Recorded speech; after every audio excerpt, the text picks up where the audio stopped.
stories about the bright side of education. Somos Sunnyside!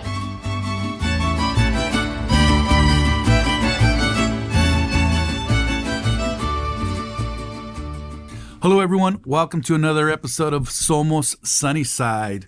I'm your host, Jose Gastelum, the proud superintendent of Sunnyside Unified School District, and I have the great pleasure of being here at Desert View High School, and we are continuing with this theme of senior highlights. You know, the month of May is definitely the closure for our seniors at our high schools. It's graduation month.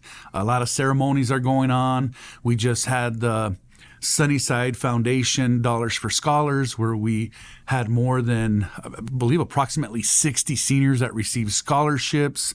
We definitely want to thank our donors, and it's just it's bittersweet, and so my special guest today, I have the privilege and honor of having Frankois Valdez here today, and he's a senior here at Desert View High School. So if you want to say hello, Frankois. Good morning.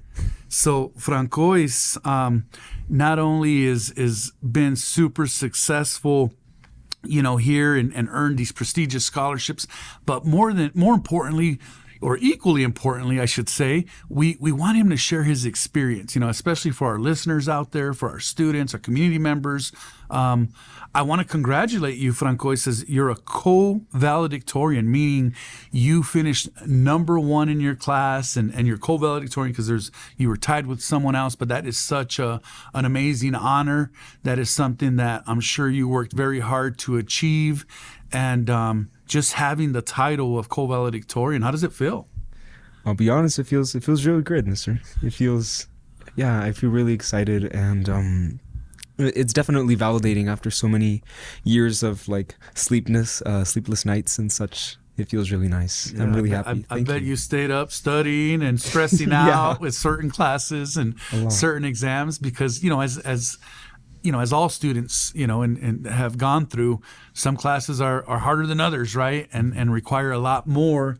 And so, but it's well deserved. I think for those that don't, know what a valedictorian is, it means that out of approximately 400 students at Desert View High School here, you finished number one, and that's measured by GPA. It's measured by what we call the Sweet 16. So the 16 courses that they look at, which are core courses, your ELA, your science, your math, your social studies.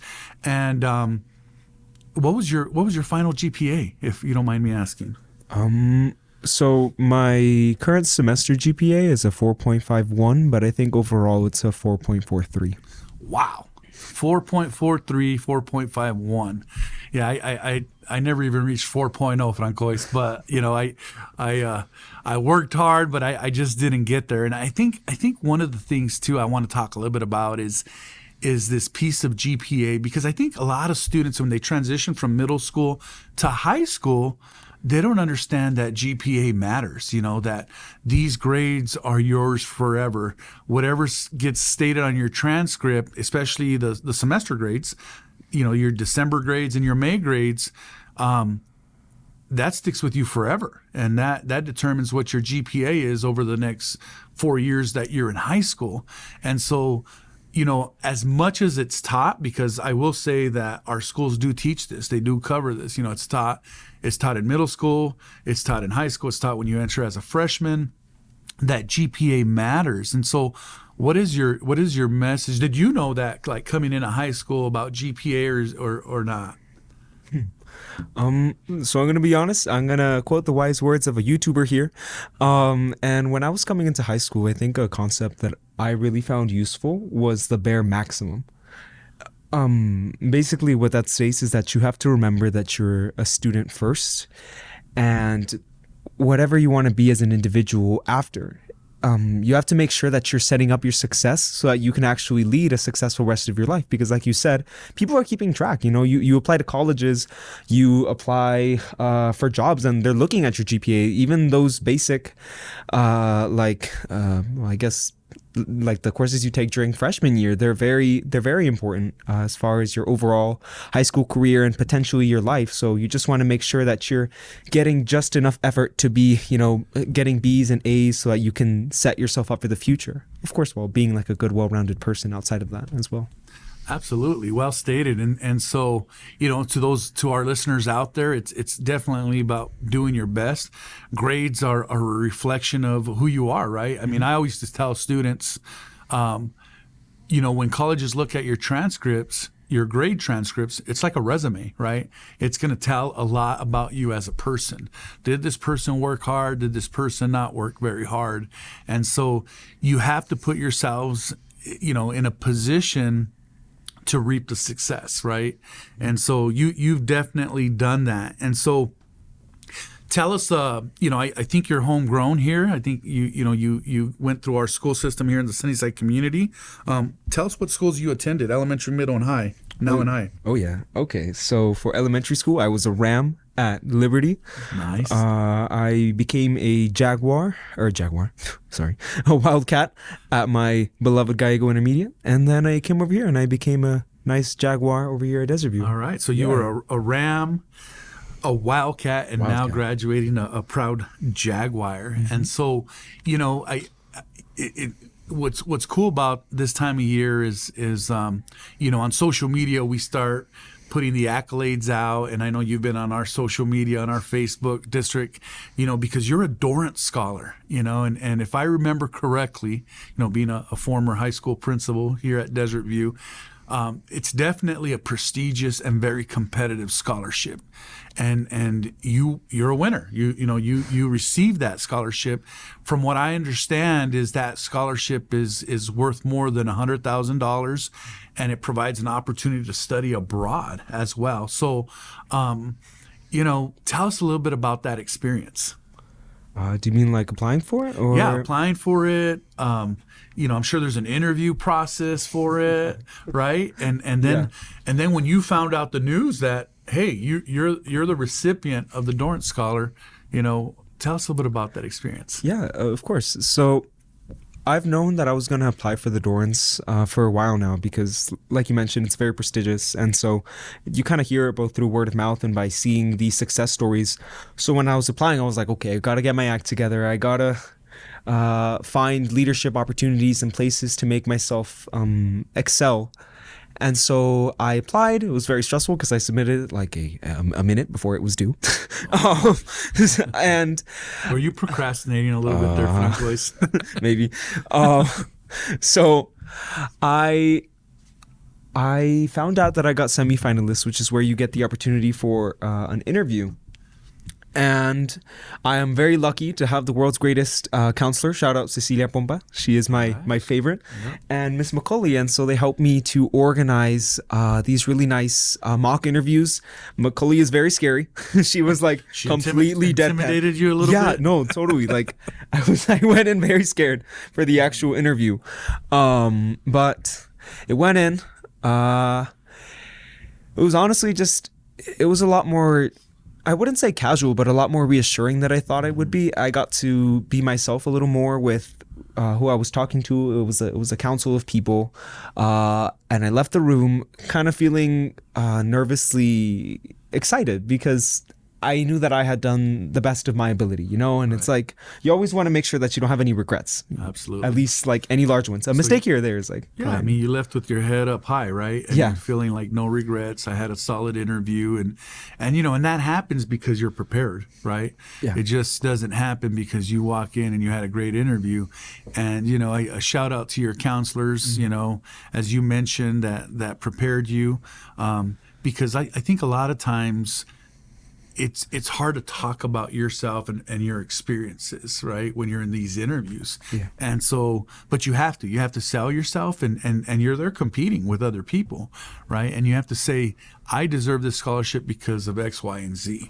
And so we're super proud of you. I mean, that is an awesome accomplishment. I mean, you come from a family of very successful scholars. I know Shasid your sister is a graduate of Desert View High School, a graduate of the University of Arizona, and she was a Flynn Scholar, so she earned a very prestigious scholarship while she was here, and now is teaches at the University of Arizona as a professor, and so that's super, super cool. So shout out to your sister, who I'm sure mentored you along the way.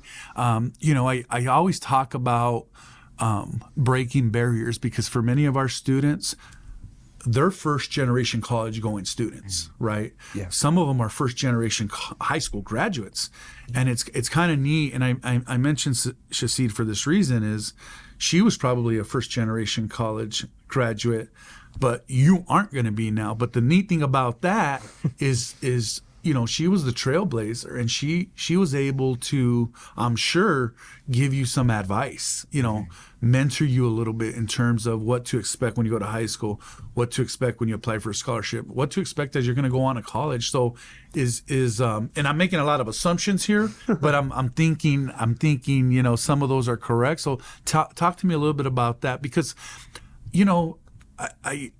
I'm sensitive to that. I was a first generation college going student. I was the first one to graduate from college in my family. And as much as my parents wanted to help me, they didn't have those experiences, right? And so their push was always, agarra una carrera, go to school, tienes que ir a la universidad, and tener éxito, and this and that. So they encouraged me a lot, but they couldn't say, well, you know what, make sure you turn in your FAFSA, and make sure you do this, and make sure you take this class or that class, and make sure you take dual enrollment classes to get prepared. So tell me a little bit about that. Like, what was that experience like, having a sister that's a first generation college grad, and also was a valedictorian? So you kept the bragging rights in the family, competitive. And so tell us a little bit about that. Well, I think really in this case, it goes back to that idea of the Mexican-American dream. It's like you got to build on what you've been given, because people worked really hard to get my sister, to get myself to the points where we're at right now. It's like the system isn't exactly made for immigrants and for people that are new to the country.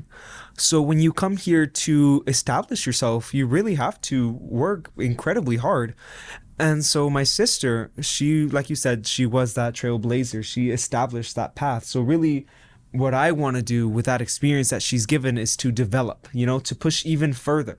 She set up the path for me. She said, okay, this is what you need to do to get to where you want to go. And, personally, I find that there are a lot of things that I want to change within my community. And so I want to use that path or that guidance that she has given to me as someone that's already been through it all, to push forward on my own dreams and get to pursue them and to actually be that greater change. Yeah, that's awesome. What a great response. I love that piece of wanting to change your community, right? Because it tells a lot about you that, this isn't, it's about the greater good, right? It's about, that experience. And I love this piece that you talked about, when, a lot of people come to this country because they talk about the quote American dream, unquote, right? Yeah. And they come here for more opportunities.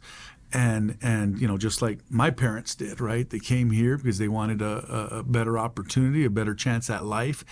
But we have to encourage people to take advantage of that, right? Not everybody takes advantage of those opportunities for whatever reason. And I'm not saying that to criticize. I'm bringing that up because the opportunities are there if you're willing to chase them, right? The opportunities are there if you're willing to put in the work and make the most out of them. And success is defined differently for everybody, right? Mm-hmm. And so I love that you have that piece of community, because this community means a lot to me. I'm a graduate of this district. I grew up in this community, and so it means a ton to me that our students have a good experience while they're here in school. And it means a lot to me that our parents support their children and are in the know of what, what's going on in their children's, student experience. Sunnyside students can have it all, learning and growing to graduate college, career, and community ready. Don't believe us? Just watch. At Sunnyside Unified School District, we are preparing our graduates with real-world skills and experiences. Our graduates are leaving Sunnyside to pursue an Ivy League education, becoming collegiate-level athletes, and earning prestigious scholarships such as the Gates Millennium, Dell, and Dorrance. Enroll today at susd12.org. And so, speaking of student experience, what is your message to students as they transition, from elementary to middle to high? I mean, what's your message in terms of the student experience? So when you look back and look at your, high school experience, your middle school experience, what's your advice to them? Because the transitions are scary, right? I mean, when you transition from elementary to middle to high, and then high school to university or college or the career, workforce, I mean, transitions are hard. And so what is your message to students entering high school?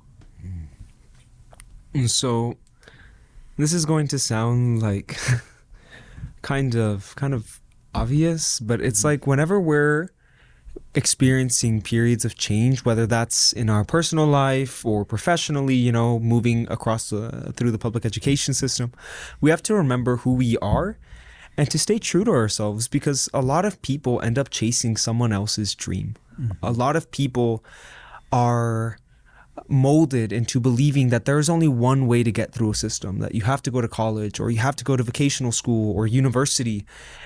And it's like this world that we live in, especially as Latin American immigrants, has a way of turning us into numbers, into statistics. And we have to remember that we're people. And as individuals, there are different things that we can take part in, both, like I said, personally and professionally. If we want to join a sport, go for it. You're young. If you want to bring change to your community, whether that's through politics or medicine or nonprofits, these different forms, everyone has a gift to give to their community and to Tucson as a whole. And I feel like that's something that a lot of people forget and that they have to stay consistent with. I think you're onto something there. I love that comment of be true to yourself, do it for yourself, do what you want to do, accomplish what you want to accomplish. Because I do think many times we're trying to accomplish, and you said it very well, I'm not going to say it as well as you did, but we're trying to accomplish maybe the dream of our parents, the dream of our siblings, the dream of a friend, right? Yeah. And if they said, hey, I want to go to medical school, then you're trying to do that when your passion's really in, let's say, engineering or something else, right? Yeah. And so it's I love that. Be true to yourself. And so for those young, students listening, those students that are gonna, go from middle to high school, there's a lot of great opportunities at our high schools in terms of our career academies, in terms of courses, and the student experience. And so be true to yourself. Love that. We're gonna have to do like a T-shirt or something that says "Be true to yourself," right? So speaking of being true to yourself, so where are you headed? Like, what are you gonna do? What are your future goals now that you have all this money and scholarships? You're a Dorrance Scholar. You're a Sunnyside Foundation Scholar. You're a co-valedictorian. I mean, the resume's pretty darn strong there, Frankois. I mean, what announcement do you have for our listeners? Like, where are you headed? What do you plan to do? What do you plan to study? What university are you headed to? Talk to us a little bit about that. Okay, this gets a little anticlimactic, but I'm going to be truthful and say that at 18 years of age, I don't really know where I want to go yet. Okay. I'm definitely going to bear down. I've committed already to... Yeah, no, for sure. I'm super committed to the University of Arizona here in Tucson, but I'm not really sure what major I'm going to be going into. It's like there's a goal there for me, because as I mentioned earlier, I see a lot of issues with my community that I believe could be changed. Correct. But there are so many different avenues that one can take to get there. And then, of course, that has to do with, what do I want as a person? You have to find that intersect between changing what you want to while also being able to be happy and feel fulfilled. That's right. So that's kind of something that I've been struggling with. I mean, and it's the old saying, money doesn't bring you happiness. So, sometimes people chase the field that makes the most money, right? Yeah. I'm going to be this or I'm going to be that because it pays a lot of money. Yeah. But, it definitely is about being happy. It's feeling this feeling of that you're making a difference, that you're making a change.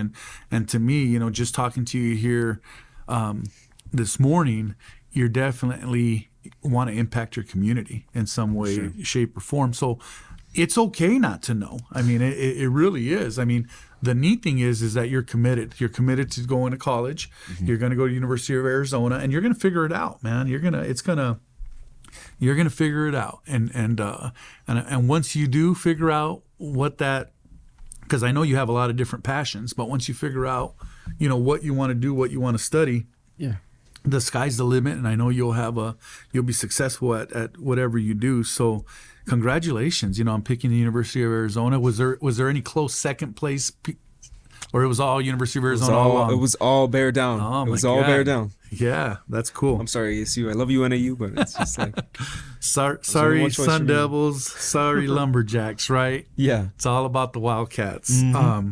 So, I want to talk a little bit about teachers, because teachers are amazing individuals. Teachers shape the lives of young people. I often talk about how high school teachers get a lot of the accolades because they see their students graduating, they see their students getting scholarships, and they have that immediate feel of, I made the difference. And sometimes middle school and elementary school teachers, they want to be a part of that, and they are a part of that, right? Because as our students transition from grade level to grade level, they play a huge role in the development of our students, right? What shout outs do you have for your teachers? What are your most memorable moments? And what is your message to those teachers that made a difference in your life? And sometimes the message to those teachers feeling like, because being a former classroom teacher, sometimes you feel like you're spinning your wheels. You're working hard. You start questioning yourself. You're asking yourself, am I really making a difference? Am I not? And it's sometimes, many times it's a thankless job, and our teachers work really, really hard. So I before you get started, I'm going to give a shout out to all our teachers. We have over close to 900 teachers in the Sunnyside district, and they all work super, super hard and definitely make a difference in the lives of our students. So thank you, teachers, for all you do each and every day. But going back to that question, Frankois, tell me a little bit about what is your message? I've had so many teachers and they're all good. That's hard. I mean, I think that the really cool thing about teachers, and especially relationships in general, is that we all affect each other in different ways. And it's like whenever you have a teacher that has a certain viewpoint or a certain strength, that can be passed on to their students and then refined by some other teacher. Some teacher can teach their student like humility, and another can teach them passion, and all of these people influence these children to young adults, to people that make a difference. They can raise them and make them incredible individuals. I know in my personal experience, I had Mr. Walker in 8th grade. Shout out Mr. Walker. He was really nice and he was really empathetic, and he really taught me to enjoy literature. So currently, I'm going to be going in as a humanities major at the U of A. And I think that a large part of that was finding the joy in everything that isn't math and science, because I feel like that's something that's pushed really often. Mm-hmm. This year, I really appreciated Mr. Alcantara, both as a teacher, because he's like the funniest guy, dude. He's always laughing. His laugh is so good, dude. He's like, it's the greatest laugh, dude. Like he's got great hair too, doesn't he? Yeah. You talked to him. I saw you in his class. I actually, we taught together at Sunnyside High School way back in the day, in the late '90s, and so shout out to Mr. Alcantara, and so yeah. Go on. I'm sorry. I didn't mean to interrupt. But No, I want to give him a shout out. And then, of course, shout out my iron sharpens iron trio of Miss Ibarra, Miss Schroeder, and Miss Doherty, who I present all my work to, and who always tell me like, you're a little off here, dude. And I'm like, oh, sorry. Like I think honestly, as far as like college admissions, they've definitely helped me to present myself, as far as my essays and in my resume, definitely a lot stronger, because awesome. I always come to them for help with review, especially Miss Schroeder and Miss Ibarra. And Doherty's just an incredible anatomy teacher. I could not have done it without her. So Yeah, Miss Doherty's been doing it a long time here and teaching those anatomy classes, and been familiar with Miss Schroeder as well. So shout out to them. And, you know, teachers make a difference, right? I mean, it's about those experiences. It's about them really helping us as students identify our strengths and pushing us to the next level, right? As you mentioned, they kind of like checked you and said, nope, you need to, this got to be better, right? Yeah. You didn't give me your best, Frankois. It's got to be better than this. And so, you know, that's super helpful to students because they realize they're capable of more, right? And so, you know, hard work definitely pays off. And so, you know, we're super excited. First of all, I want to say we're super proud of you. I think you represent Desert View extremely well. You represent the Sunnyside community very well. I mean, we are excited to see what the future holds for you. We know you're going to be successful. It's just a matter of what you're going to do. And, you know, I hope that, you know, you give back, and I'm sure you will. Just based off this interview, give back to this community. You know, I think I feel blessed to serve a community who served me for so many years as a student, and so I think it's always feels good to give back, right? And so you know, we want to congratulate you, be super proud of yourself, and so as we move on, any last comments, any last you know, suggestions here, if you have a message for students, for your family, if you want to comment, you know, a little comment for your family, and as we wrap up here. I love you, Ma. I love you, Chess. That's all I got. All right. Got to give shout out to the fam. That's right. I'm sure they'll appreciate that. You'll get a nice dinner when they hear that, right? Oh, yeah. Let's hope.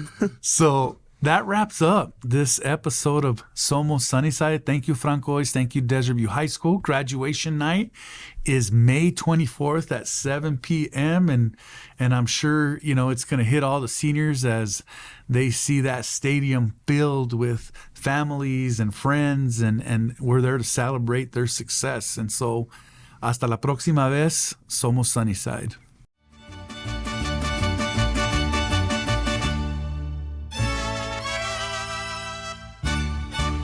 Somos Sunnyside. Thank you for tuning in to another episode of Somos Sunnyside. We hope you enjoyed the conversation and found it entertaining. If you liked what you heard, don't forget to subscribe and share our podcast with la comunidad. For updates on future episodes and more, be sure to follow us on social media and visit our website at susd12.org. We appreciate your support and can't wait to have you back for the next episode. Hasta la próxima vez en Somos Sunnyside.